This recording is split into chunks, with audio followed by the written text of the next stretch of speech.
बिस्मिल्लाहिर्रहमानिर्रहीम। उम्मीद है कि आप लोग सब खैरियत से होंगे। अच्छा, आज की जो वीडियो है तो मैं थोड़ा सा फ़िज़िकल के हवाले से ज़्यादा बात करूँगा। बाकी चीज़ें भी हम थोड़ी डिस्कस करेंगे एंड पे, लेकिन फ़िज़िकल के ज़्यादा ठीक है कि उस दिन आप लोग क्या रूटीन से आएँ, मतलब सुबह के नाश्ते में आप लोग नाश्ता प्रॉपर करके आएँ ना करके आएँ, और ट्रैक सूट आप अगर किस तरह से वो पहन के आएँ, या फिर ये है कि जो ख़ास तौर पे जो सबसे इम्पॉर्टेंट चीज़ होती है ना वो शूज़ होते हैं, कि आप लोग शूज़ किस तरह का इस्तेमाल करें जो कि आपको 10 मिनट रनिंग में इस तरह का भी ना हो कि आप लोगों को कोई प्रॉब्लम हो। ठीक है, तो ये चीज़ें। और फिर अपने डॉक्यूमेंट्स कौन से लाने थे पहले भी डिस्कस किया था, लेकिन चलो कुछ लोग अभी पहली दफ़ा देख रहे होंगे, तो डॉक्यूमेंट्स कौन कौन से लेके आएंगे और उन डॉक्यूमेंट्स को आप लोग डाउनलोड कैसे करोगे। ठीक है, ये चीज़ें ज़्यादा डिस्कस करेंगे। फिर ट्रेनिंग में और मेडिकल के हवाले से बहुत सारे लोगों ने पूछा था कि मेडिकल में कौन कौन से टेस्ट होते हैं, तो उसके ऊपर भी इंशाल्लाह थोड़ी सी बात करूँगा, ताकि आप लोगों को वो जो डाउट्स हैं कि यार मुझे ये इशू भी है, ये भी इशू है, वो भी क्लियर हो जाएँ। फिर बहुत सारे लोग डेपुटेशन का पूछ रहे हैं। डेपुटेशन कुछ लोगों के लिए नया वर्ड होगा। वो ये होता है कि आप इस्लामाबाद पुलिस में तो आ गए हो, लेकिन आप सिंध से हो या पंजाब से हो या KPK से हो, और आप चाहते हो कि आपका तबादला हो जाए KPK पंजाब या सिंध में, तो उसका क्या प्रोसेस होता है। ठीक है, उस पर भी थोड़ी सी बात करूँगा। उसके अलावा तैयारी के हवाले से जो MCQs हैं वो कहाँ से होंगे, उर्दू इंग्लिश मीडियम होगा, कौन सी चीज़ें होंगी, ये सारी सारी चीज़ें मैं कोशिश करूँगा कि थोड़ी थोड़ी आपसे डिस्कस करूँ। और आप लोग भी इन चीज़ों को ध्यान से सुनना, ताकि आप लोगों को फिर कोई मसला ना हो। ठीक है। अच्छा, पर्सनल एक्सपीरियंस मैं आपको अपना बताऊं कि मैं जब रनिंग के लिए जाता हूं तो मैं क्या करता हूं, और आप लोगों को बेहतर लगे तो वो करें, नहीं तो और कहीं से अगर आपको बेहतर सजेशन मिलती है तो उस हिसाब से फिर आप लोग प्रैक्टिकली वो चीज़ करना। ठीक है, मेरा तकरीबन फ़िज़िकल जब भी हुआ है तो फर्स्ट टाइम ही हुआ है, सुबह के टाइम पे ही 7 बजे 8:30 बजे इस टाइम में फ़िज़िकल की जो रूटीन थी तो वो हमें कॉल लेटर आते थे। ठीक है, अब उसमें हमेशा ये हुआ है कि मैंने कभी नाश्ता नहीं किया। उसकी वजह मैं बताता हूँ। जब आप हैवी नाश्ता कर लोगे ना तो सुबह ही आपका जो पेट होगा तो वो ज़्यादा भर जाएगा, और आपको रनिंग में वहाँ पे मसला होगा। ठीक है, रनिंग फिर आपसे नहीं होगी। और बहुत सारे लोगों का फिर ये भी मसला होता है कि वो दूसरे सिटी से ट्रैवल करके एक दिन पहले वहाँ पे गए होते हैं, किसी होटल पे, किसी दोस्त के पास या किसी हॉस्टल में उन्होंने स्टे किया होता है, पहले से थकावट होती है। और फिर क्या होता है कि सुबह आप इस तरह का हैवी नाश्ता कर लेंगे तो फिर आप सेंटर पे पहुँचेंगे किसी तरीके से भी। ठीक है, तो ये आप लोगों के लिए एक थकावट वाला जो टेन्योर है तो ये बढ़ जाएगा, और आपको लिए रनिंग में मसला होगा। फिर क्या करें, अगर नाश्ता ना करें, जाहिर सी बात है एनर्जी भी चाहिए आपको। क्या पता वहाँ पे 5-6 घंटे बैठना पड़े, 4 घंटे बैठना पड़े। तो बेस्ट रिकमेंडेशन आपके लिए ये है कि लाइट नाश्ता करें। लाइट में आप कोई भी चीज़ ले सकते हैं, लेकिन उसमें पराठा, अंडा और ये हैवी चीज़ें ना इस्तेमाल करें, ये आपको मसला होंगी। और ख़ास तौर पे लस्सी तो बिल्कुल भी ना पिएँ। ठीक है ना। आप क्या करें कि अगर आप केले ले लेते हैं 6 या 5, 4, जितने भी आप लोगों को लगता है कि ये इजीली आप लोग खा लोगे, तो उससे क्या होगा कि आपका एनर्जी लेवल जो होगा तो वो डाउन नहीं जाएगा। उस 2-4 घंटे में आपके लिए वो ज़्यादा बहुत ज़्यादा बेहतर होगा।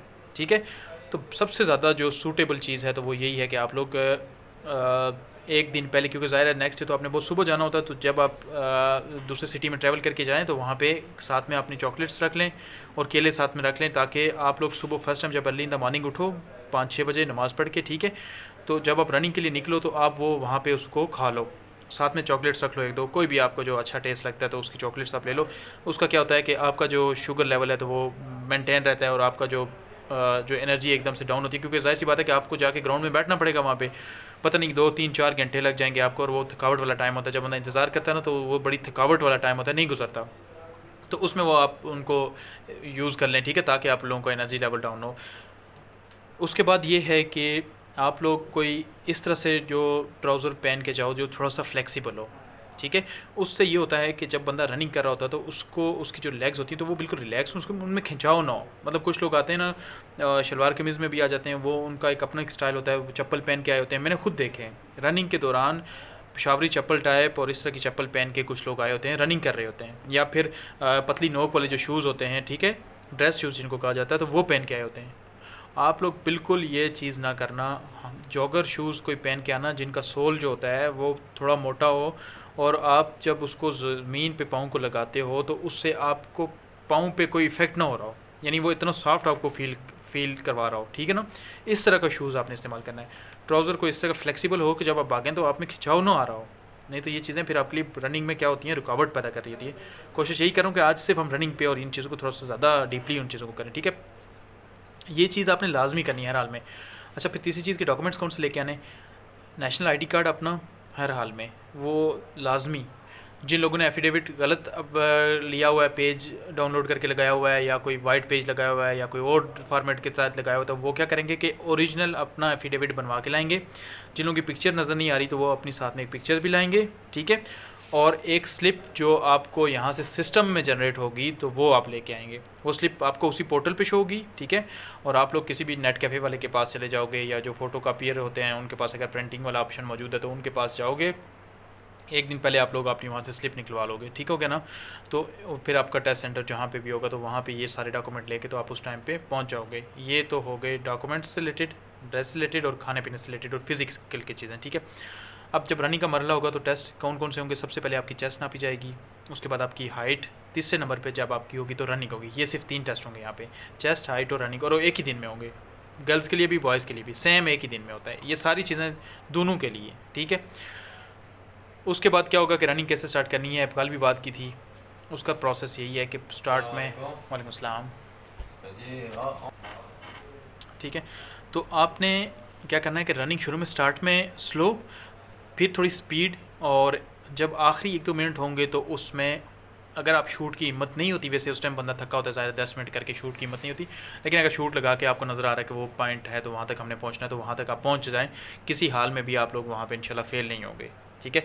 सजेशन उसके लिए रिकमेंडेशन क्या है कि 5-6 मिनट आप जब रनिंग कर रहे हो ना तो ज़्यादा से ज़्यादा रनिंग करो। 10 मिनट की रनिंग है तो 20 मिनट, कल भी मैंने बताया था 20 से 22-25 मिनट इतनी रनिंग करो, और आखिरी 1-2 जो मिनट होते हैं उनमें शूट लगाओ ताकि वो स्टेमिना जो होता है थोड़ा बूस्ट हो और बेहतर हो। ये तो हो गई रनिंग की बात और ये सारी चीज़ें, ठीक हो गया। उसके बाद ये चीज़ थी कि हम लोग तैयारी जो फ़िज़िकल जो टेस्ट हैं तो उनकी कर रहे हैं, कहाँ से करें, कैसे करें, थोड़ा सा उसके बारे में बता दें, या आपके पास नोट्स हैं तो शेयर कर लें, या पिछले मॉडल पेपर हैं तो वो शेयर कर लें। देखें, जो हमारा बैच था 2019 का बैच था तो उसमें ये हुआ था कि वो सारा का सारा NTS ने कंडक्ट करवाया था, और आप लोगों ने जिन्होंने NTS के यूनिवर्सिटीज़ के दिए हुए हैं, कॉलेजेस के या कहीं पे भी, तो NTS वाले अपना जो पेपर है तो वो आउट नहीं होने देते, वहीं से उसको दोबारा से कलेक्ट कर लिया जाता है, ठीक है ना। लेकिन इस दफ़ा जो है तो डिपार्टमेंट ले रहा है। अब डिपार्टमेंट में सारा का सारा MCQs बेस्ड है, और ये होगा कि सारा का सारा इंग्लिश में होगा, उर्दू का कोई पोर्शन नहीं है, उर्दू के सवाल भी नहीं होंगे, ठीक है ना। तो आप लिहाजा उर्दू की तैयारी ना करें। सिलेबस में मैंने आपको बता दिया था, इंग्लिश होगा, मैथ होगा, इस्लामियात होगा, जनरल नॉलेज होगा, जनरल एबिलिटी होगा, ठीक है, और पाक स्टडी होगा, कंप्यूटर के भी क्वेश्चन होंगे। ये सारी की सारी चीज़ें होंगी। मैं कल कोशिश करूँगा कि 1-2 दिन में ना प्रॉपर एक वीडियो इनके ऊपर भी बना के ना आपको प्रॉपर सिलेबस की एक वीडियो बना के बता दूँ परसेंटेज के हिसाब से भी, और ज़्यादा जो क्वेश्चन आते हैं तो वो भी, और 1-2 मॉडल पेपर को हम सॉल्व कर लें, ताकि आप लोगों को एक मैंने किया भी हुआ, वीडियोस में पड़ा हुआ है, जाके देख लेना। लेकिन चलें, नेक्स्ट भी अगर कोई हुआ तो हम उसको सॉल्व कर लेंगे ताकि आप लोगों के लिए आसानी हो, ठीक हो गया। इसके बाद जो था तो आप लोगों ने पूछा था कि डेपुटेशन पे जा सकते हैं या नहीं जा सकते। डेपुटेशन पे देखें, उस सूरत में आप लोग जा सकते हैं कि जब आप, फॉर एग्जांपल पंजाब की बात कर लेते हैं, एक बंदा पंजाब से है और एक इस्लामाबाद पुलिस में जॉब कर रहा है, वो उस पुलिस में है और ये वाला यहाँ का, ठीक है। दोनों बंदों ने अपने अपने डिपार्टमेंट को ये दरख्वास्त दी है कि सर हम इस्लामाबाद में, और इस्लामाबाद वाला पंजाब में जाना चाह रहा है। वहाँ के जो मुतल्लिका अथॉरिटीज़ होंगी हायर लेवल की, ठीक है, अगर वो उनको अप्रूवल दे देती हैं, एक्सेप्ट कर लेती हैं इसका, और उस वाली अथॉरिटी अगर उसका एक्सेप्ट कर लेती है तो वो इन केस आपस में एक्सचेंज कर सकते हैं। इस तरह नहीं होता कि आप लोग एक दरख्वास्त होगी और आप लोगों को भेज दिया जाएगा। ये थोड़ा हायर लेवल की चीज़ें होती हैं, तो इस तरह से आप लोगों को हायर जनरल कंसर्न भी नहीं है। 1-2 बंदों ने ये चीज़ें पूछी हैं, नॉर्मल बंदे को तो इससे कंसर्न ही नहीं है कोई, ठीक है। तो बहरहाल उनके लिए ये प्रोसेस है।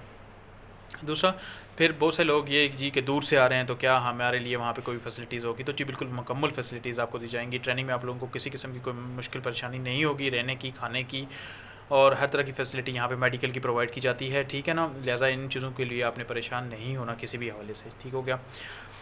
उसके अलावा आप लोगों का ज़्यादा क्वेश्चन क्या था कि हम लोग यही था कि ट्रेनिंग में छुट्टियों होती हैं नहीं होती, रूटीन क्या होती है। और रूटीन मैंने एक शेयर की हुई है वीडियो में, ठीक है ना, वहाँ पे जाके देख लेना। और उसके अलावा आप लोगों ने ज़्यादा ये चीज़ पूछी थी कि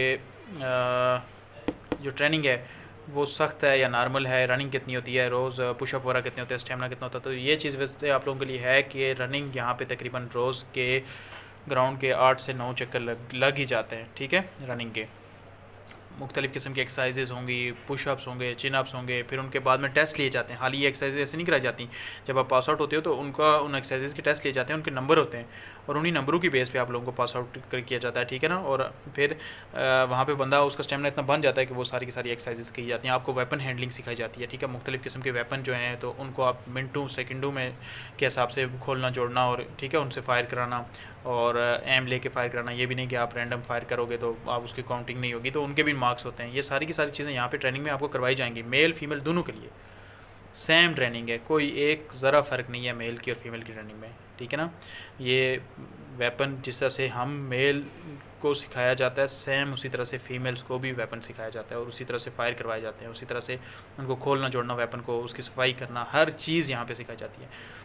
फ़ीमेल्स से कुछ लोगों ने पूछा था कि उनकी ड्यूटी क्या होती है, ज़्यादा ड्यूटी कहाँ पे करती हैं। तो देखें फ़ीमेल की जो ज़्यादातर ड्यूटी होती है तो वो ऑफिस से रिलेटेड होती है, ठीक है। ऑफिस में जिस तरह से क्योंकि ऑनलाइन सिस्टम है, सारा एप्लीकेशन सारी ऑनलाइन आती हैं, करेक्टर सर्टिफिकेट होता है, जनरल वेरिफिकेशन होती है, ठीक है। और बहुत सारे प्रोसेस होते हैं जो कि सारे के सारे ऑनलाइन होते हैं, ठीक है। डिपार्टमेंटल जिस तरह से आप लोगों ने देखा होगा मुख्तलिफ डिपार्टमेंट में फीमेल ऑफिस में काम करती है। तो पुलिस भी एक बहुत बड़ा डिपार्टमेंट है, इसके अंदर बहुत सारे डिपार्टमेंट हैं, छोटे छोटे जो इंट्रा डिपार्टमेंट जिनको हम कहा जाता है, ठीक है।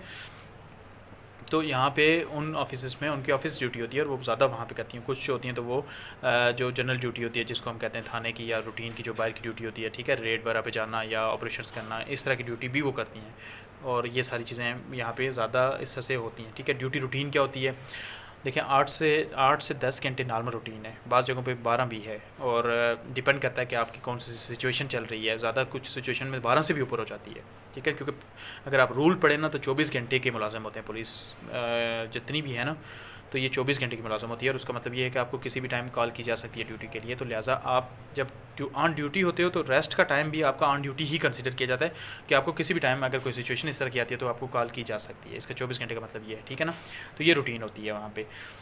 पे आपकी उसी दिन से शुरू हो जाएगी जिस दिन आपका मेडिकल होगा। आपका 1 रुपया भी नहीं कटेगा, फ़ौरन से आपके अकाउंट में आ जाना वो पे आ जाया करेगी और वहाँ से आप लोगों का इंक्रीमेंट शुरू हो जाएगा। और तकरीबन कांस्टेबल की अभी की जो आप लोग आओगे तो पे तकरीबन उस टाइम हो जाएगी 55 प्लस हो जाएगी, ठीक है। 55 और 56 के दरमियान कोई एक डिजिट होगा जहाँ पे आप लोगों की पे आपको स्टार्टिंग में मिलेगी और पूरी मिलेगी, वो एक भी नहीं कटेगा उसका, ठीक है ना। कोशिश करो, मेहनत करो, जहाँ जहाँ पे गलतियाँ उनको ठीक करो, ज़्यादा से ज़्यादा तैयारी करो। 1 ही महीना रह गया, 1.5 महीना रह गया, उसमें ये सारे टेस्ट कंडक्ट हो जाएंगे, फिजिकल भी हो जाएगा, मैं रिटर्न भी हो जाएगा। तो उसके बाद आप लोगों की सिलेक्शन जिन लोगों की होगी तो वो आके तो यहाँ पे ज्वाइनिंग दे देंगे, ठीक है। मेडिकल में ट्रेनिंग का टाइम पता भी नहीं चलता कैसे गुजरता है। शुरू के दिन बड़े मुश्किल लग रहे होते हैं, मतलब तंग हो रहा होता है सिविल लाइफ से एकदम से फोर्सेज में आता है, लेकिन ऐसा गुजरता है वो वक्त कि आपको पता भी नहीं चलता। और जब ख़त्म हो रहा होता तो बंदे को वो एक एक दिन याद आ रहा होता है, वो लम्हे भूलते नहीं है उसको कभी भी। ज़िंदगी सारी चाहे वो छोड़ भी देना बाद में, उसको लम्हे नहीं भूलते क्योंकि जो उसने गुजारे होते हैं बेहतरीन लम्हे हैं। मैं किसी दिन अपने जो मेरे साथ या हमारे जो कोलीग्स थे, हमारे जो बैचमेट थे, उनके साथ जो इस तरह के इंटरेस्टिंग जो इंसिडेंट हुए थे या मेरे साथ थे, ठीक है, तो वो मैं किसी दिन वीडियो में शेयर करूँगा कि हम लोगों ने यहाँ पे क्या क्या किस तरह से वक्त गुजारा। शदीद सर्दी में भी गुजारा, गर्मियों में भी गुजारा, तो सर्दियों में कैसे मैनेज करते थे, ठीक है। ट्रेनिंग भी है साथ में। सुबह उठ के बाज़ औक़ात आप यकीन करें रनिंग हो रही होती थी और इस्लामाबाद में जो भैया पिंडी में रह रहे थे उनको पता है कि यहाँ पे फॉग का अब तो हर पूरे पंजाब में भी ज़्यादा हो रहा है। इतनी ज़्यादा वो धुंध होती थी कि आगे आप जब प्लटून वाइज भागती हो ना तो आगे वाली प्लटून आपको नज़र नहीं आ रही होती, लेकिन आप इस तरह से भाग रहे होते हो और इस मतलब इतनी ठंड होती है। और उस ठंड में आपको हर हाल में उठना होता है सुबह सवेरे और उठ के फिर भागना होता है, ठीक है। ये सारी चीज़ें मैनेज करनी होती हैं। 1 मिनट आप लेट नहीं हो सकते हो किसी भी एक्टिविटी से। आपके अंदर इतना डिसिप्लिन आ जाता है कि आपको अगर कहा जाएगा कि आप 1 बजे आएँ तो आप 12:40 पे वहाँ पे पहुँचे होंगे। ये मतलब डिसिप्लिन है। हम लोग खुद जब यूनिवर्सिटी से या इन जगहों से आए थे तो रात पूरी जागना, मोबाइल पे या लैपटॉप पे वीडियोस देखना, मूवीज़ देखना और सुबह जाके तो 10-11 बजे उठना रूटीन से। लेकिन यहाँ पे जब आए थे तो नमाज़ के टाइम पे उठना और वो सारी उस रूटीन के साथ चलना एकदम से बड़ा मुश्किल होता है। लेकिन क्या होता है कि जब सारे कर रहे होते हैं तो फिर हमें भी करना पड़ता है और पता भी नहीं चलता कि किस तरह से मैनेज हो रहा है, ठीक है ना। तो आप लोग भी कर लोगे इंशाल्लाह और आप लोगों को अल्लाह ताला ज़्यादा से ज़्यादा इस चीज़ की तौफीक दे कि ताकि आप लोग ज़्यादा से ज़्यादा इस चीज़ की तरफ आओ। और अभी आप लोगों के लिए बड़ा अच्छा मौका है, इतने ज़्यादा एप्लीकेंट नहीं है, ये कोई 1,28,000 29,000 ये कोई बहुत ज़्यादा एप्लीकेंट नहीं है। मैंने कल भी कहा था कि FIA के जो एप्लीकेंट आए थे तो वो तकरीबन थे 10 लाख, ठीक है। और उसमें से 1200 सीटें थी, ये तो 1600 सीटें और 1 लाख इसमें। और ख़ासतौर पे फीमेल्स के लिए बड़ा अच्छा मौका है कि 6,000 टोटल एप्लीकेंट हैं। तो 6,000 में से अपनी 100-150 सीटें तो हैं फीमेल्स की मेरे ख्याल में ओवरऑल, तो इसको निकालना कोई मुश्किल काम नहीं है, ठीक है ना। क्योंकि मेरी जो मैं जिस एरिया से था तो वहाँ की टोटल 20 सीटें थी। अब वो पूरा एरिया आप लगा लें तो 20-30 लाख उसकी तो आबादी होगी।